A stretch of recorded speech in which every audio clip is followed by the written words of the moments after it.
নবী করিম সাল্লাল্লাহু আলাইহি ওয়াসাল্লামের জন্মকে আরবিতে মিলাদুন নবী বলে। কি বলে ভাই? মিলাদুন নবী। ভাই খুব সূক্ষ্ম একটা বিষয় বুঝেন।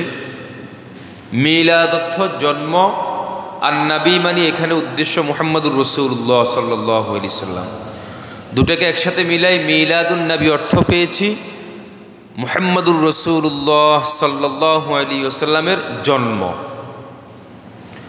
আমাদের ভাষায়, আমাদের প্রচলনে আমরা মিলাদ বলতে কি বুঝি?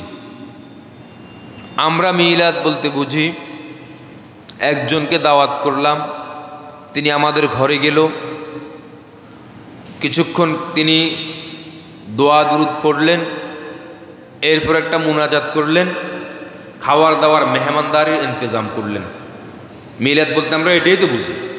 আমাদেরকে দাওয়াত দে, হুজুর আমার ঘরে মিলাদ আছে, তো কী আছে আর এটাই তো, এই কাজটাই তো করি আমরা। এখন মিলাদ অর্থ কি? মিলাদ অর্থ জন্ম। যদি বলি হুজুর আমার ঘরে মিলাদ আছে, আপনার দাওয়াত আজকে, তো এখানে কে জন্মগ্রহণ করতেছে? তার ঘরের নাতি নাতুর বা স্ত্রীর যদি সন্তান সম্ভব হয়, ঘরের মধ্যে কেউ জন্মগ্রহণ করে, তখন না মিলাদ হয়, জন্ম। মিলাদ মানে জন্ম। তাহলে আমরা এই ক্ষেত্রে কি বলবো?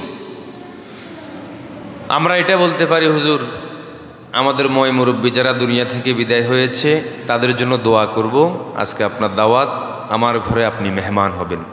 এভাবে বলা যায় না ভাই? এভাবেও বলতে পারি, হুজুর আজকে আমি দোয়ার ইন্তজাম করেছি, একটু দোয়া দুরুদ পড়বেন, মুরব্বীদের জন্য দোয়া, একটা বাচ্চার নাম রাখবো, দোয়া করবেন।